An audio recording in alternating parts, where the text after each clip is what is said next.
Hey, how you doing? Austin here. In this video, we're going to talk about SHIB. We're going to talk about all things around it, update. Yes, I know SHIB has been dropping for the last 5, 6, 7 hours. We're going to talk about why. Why do I see that going on, and kind of what do I see as the future and the underlying reasons for all this.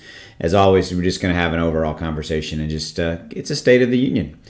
Appreciate your support of myself, my channel, and my videos. Thank you very much. As always, this video is for entertainment purposes only. And real quickly, got to make you aware of Patreon group. Links are in the description below. Come check it out. Hey, look, here's the deal. You have direct access to me. I help you with your portfolio if you want some help with it. You get access to my portfolio. You get also access to hot crypto alerts, buy and sell trade alerts, Discord, you name it.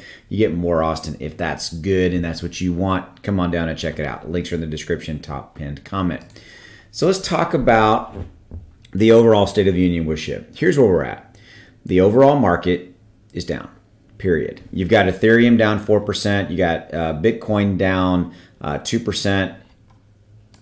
Guess what? You got SHIB down about 8%.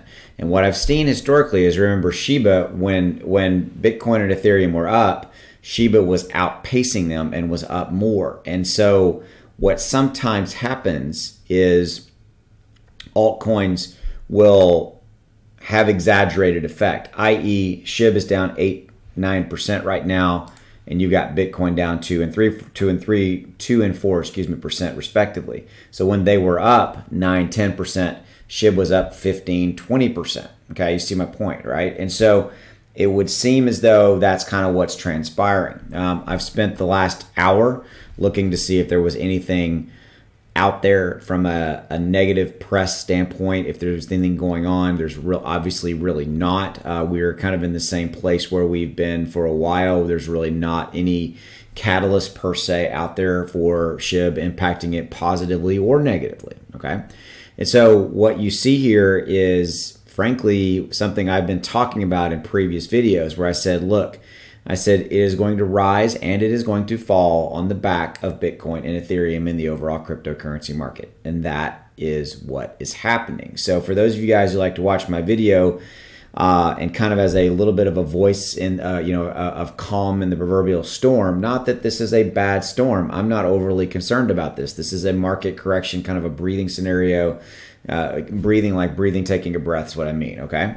If you look at kind of what we got here with Bitcoin and Ethereum, if you look at this chart action right here where my mouse is, see how this chart action right here kind of follows this downward trend. And if you look at Ethereum, follows this downward trend. Look at Cardano starting to go down. Cardano was on a tear and running up really, really nicely. Has pulled back from that. I mean, it hit a high of $2.20. And has pulled back. Obviously XRP is pulled back. Dogecoin, look at this Dogecoin chart here. See where my mouse is? Look at this Dogecoin chart pulling back. Dogecoin is down 4%.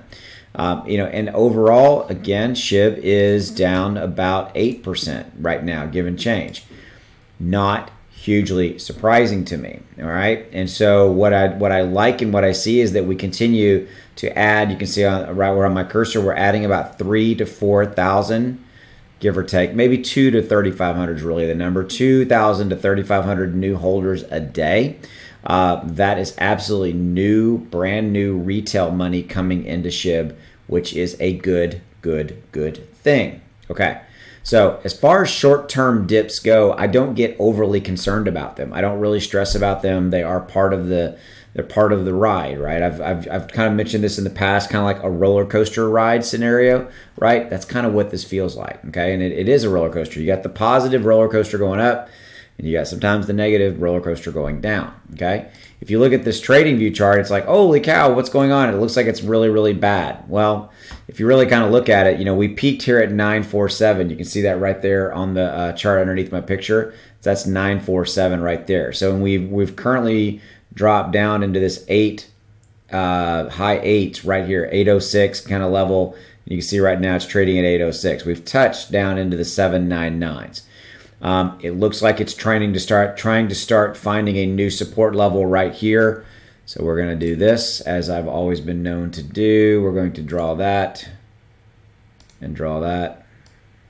Yes, I know that's not straight. There it is, not straight. Okay. So move that up just a little bit. We'll see if that holds and if that's kind of what the new channel will be. Or do we get a bounce up? You know, are we going to bounce up from here and go from here? Now, what I feel like, and I've been saying this, okay?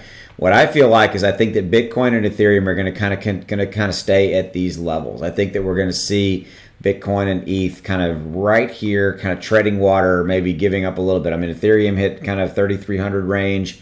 Bitcoin got all the way up to 46,000. So you can see they've kind of given some of those gains back. Again, charts don't lie. And where Bitcoin and Ethereum go, the rest of everybody else are following. And I think that that's what's going to happen. It's probably going to be this for the short term, okay?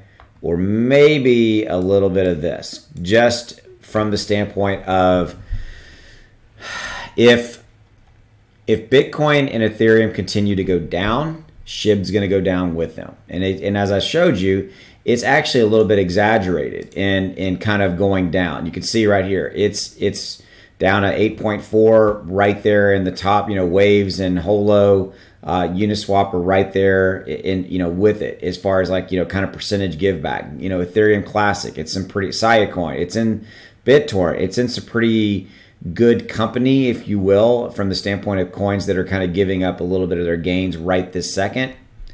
I'm not overly concerned. I'm not. And I would tell you if I was. And I feel like this is, again, it's kind of a market correction scenario playing out. And I think that's where we're going to kind of continue to see where it's going to be here for a little bit.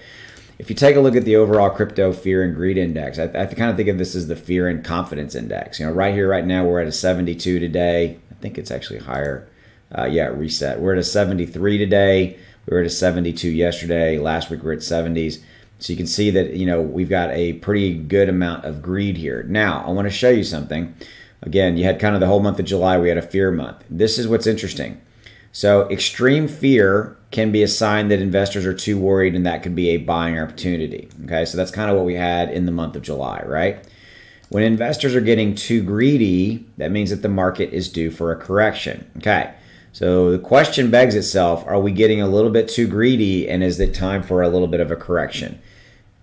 Could certainly be what we see right now with the overall market kind of correcting itself and kind of breathing, taking a breath. I've read a bunch of content today that all of it kind of comes down to the fact that, and there's some technical analysis out there and things like that, that basically says, hey, well, look, we're in this kind of period of quiet leading into September and moving from there into fourth quarter and just starting to be against some significant runs. I mean, all the indicators is that Ethereum is going to be 6,000 to 9,000 by the end of the year. Bitcoin definitely probably north of 60,000 by the end of the year, and moving into 2022, a crazy time, right? And I think that that's how it's all going to kind of start shaking out, and Shiba Inu will follow along accordingly. Okay, but right here, right now, it may be this case where we're getting a little bit greedy and we got a little bit of a sell-off. We might have some, some profit taking happening, some institutional money moving stuff around, whales, etc. And again, when investors are getting too greedy, that means that the market is due for a correction. Could be a little bit of a correction scenario here. This is what we're seeing right now. Anyway, I'll keep you updated. Again, I wanted to kind of come to you and have this conversation with you, kind of let you know that's what I'm seeing. And as always, thank you for your support of myself, my video, and my channel. See ya.